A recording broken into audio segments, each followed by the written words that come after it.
இப்ப நம்ம ஒரு நெடுஞ்சாலை வரைக்கும் போவோம். எதுக்கு திடீர்னு நெடுஞ்சாலை அப்படின்னு தானே கேக்குறீங்க? அங்கதாங்க ஷூட்டிங் நடக்குது. நெடுஞ்சாலை படத்தை பத்தி தான் சொல்றோம். இந்த படத்தை இயக்குறவர் கிருஷ்ணா. பாலிவுட்ல மர்டர் 2 படம் மூலமா பிரபலமான பிரசாந்த் நாராயண் இந்த படத்துல வில்லனா நடிக்கிறாரு. ஹீரோயினா மலையாள கரையை சேர்ந்த சிவதாவும், தேசிய விருதுகள் வாங்கின சலீம் குமார், தம்பி ராமையா மாதிரி இன்னும் பல நட்சத்திரங்களும் இந்த படத்துல இருக்காங்க. இந்த படத்தோட டீம் கிட்ட பேசிட்டு அப்படியே படத்தோட மேக்கிங்கையும் பார்க்கலாம். முதல்ல டைரக்டர் கிட்ட கொஞ்சம் படத்தை பத்தி சொல்லுங்களேன் சார் அப்படின்னு கேட்டோம். ஆனா ஒரு முக்கியமா பாட்டை பத்தி தான் சொல்லணுமா? இந்த படத்துல வந்து மியூசிக்கலி, என்னோட படத்துல கண்டிப்பா மியூசிக் ரொம்ப இம்பார்ட்டன்ஸ் இருக்கும். இந்த படத்துல மத்த படத்தை விட இன்னும் ஜாஸ்தி இம்பார்ட்டன்ஸ் இருக்கு. ஏன்னா 80s பேஸ் பண்ண கதை. சோ எல்லா பாட்டுமே வந்து 80s டச்னா வேற யாரும் இல்ல, ராஜா சார் தான். சோ அந்த ராஜா சாரோட டச் இருக்கணும். ஆனா அதை அப்படியே ரிசம்பிள் பண்ணக்கூடாது. சோ அதுக்கு ஏத்த மாதிரி இருக்கணும்னு சொல்லிட்டு நானும் சத்யாவும் பிளான் பண்ணி சாங்ஸ் எல்லாம் பண்ணோம். சரி, இப்ப இத பத்தி மியூசிக் டைரக்டர் என்ன சொல்றாருன்னு கேட்கலாமா? ஆல்ரெடி நான் இளையராஜா சாரோட ரொம்ப ஃபேனு. ஸோ எனக்கு அந்த மாதிரி டைப்ல தான் சாங்ஸும் வேணும் அப்படின்ட்டு அவர் ரொம்ப இன்சிஸ்ட் பண்ணாரு. ஸோ சாங்ஸ் எல்லாமே அந்த 80s இருக்கிற மாதிரி இப்போ இருக்கிற இதுக்கும் மேட்ச் ஆகிற மாதிரி ட்ரை பண்ணிட்டு இருக்கோம். நல்ல விஷயம் தான். இன்னைக்கும் இருக்கக்கூடிய இளைஞர்கள் பெரும்பாலும் கேட்டு ரசிக்கிறது நம்ம இசை ஞானி இளையராஜாவுடைய பாடல்கள் தாங்க. சத்யா சார், நீங்க எந்தெந்த மாதிரியான பாடல்கள் இந்த படத்துல பண்ணிருக்கீங்க?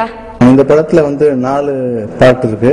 எல்லாமே வந்து லிரிக்ஸ் ரொம்ப ஸ்பெஷல். படத்தோட முதல் பாடல் வந்து குத்து பாடல் மாதிரி தான். பட் இதுல ஒரு சின்ன ஒரு வெரைட்டி இருக்கும். விஷுவலாவும் ரொம்ப நல்லா வந்திருக்கு.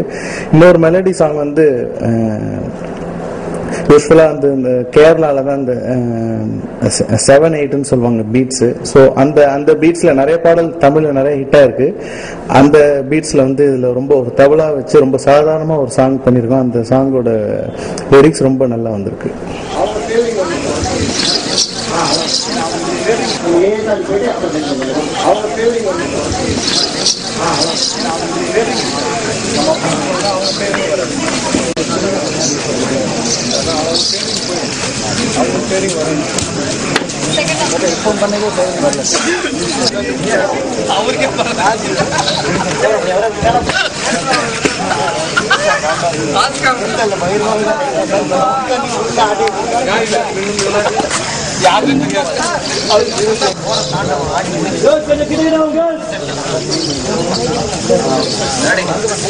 Look straight. Look your straight. Don't look at the lens down. Actually, then look your straight. Ready?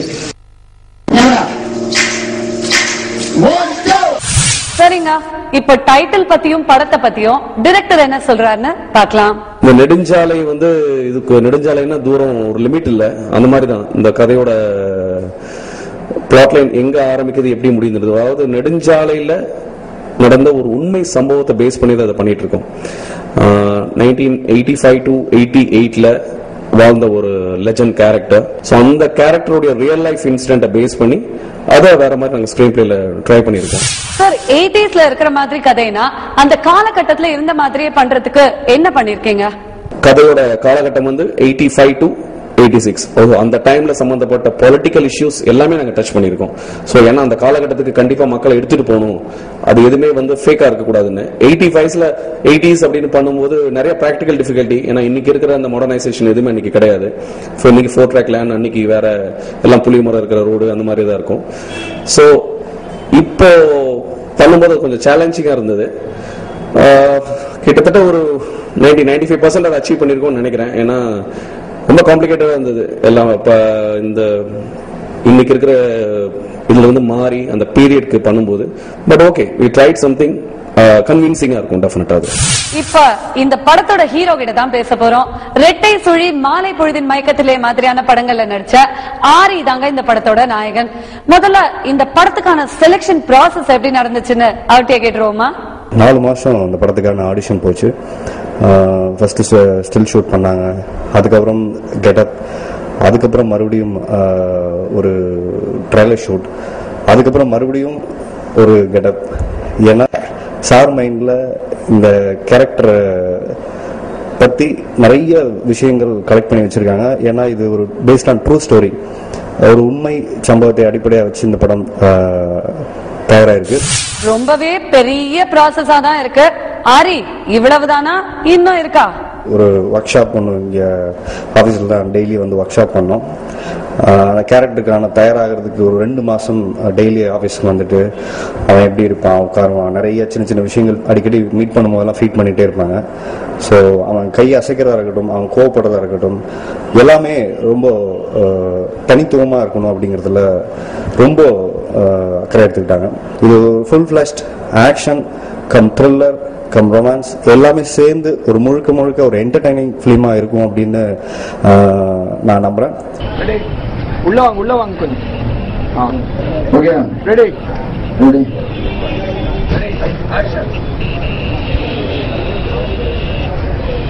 Pandi trolley ஃபாஸ்டா போங்க. ஓகே இவ்வளவு கஷ்டப்பட்டு இந்த பீரியட் பிலிம உருவாக்குறாங்க. பொதுவா பீரியட் படம்னாலே ஒரு சின்ன எதிர்பார்ப்பு இருக்கும். இப்ப சமீப காலமா இந்த மாதிரி வந்த பீரியட் படங்கள் ரசிகர்களையும் கவர்ந்திருக்கு.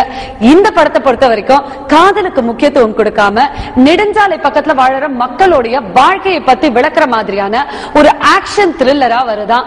இந்த நெடுஞ்சாலை மக்களை அந்த காலகட்டத்துக்கே கூட்டிட்டு போகுதான்னு பார்க்கலாம்.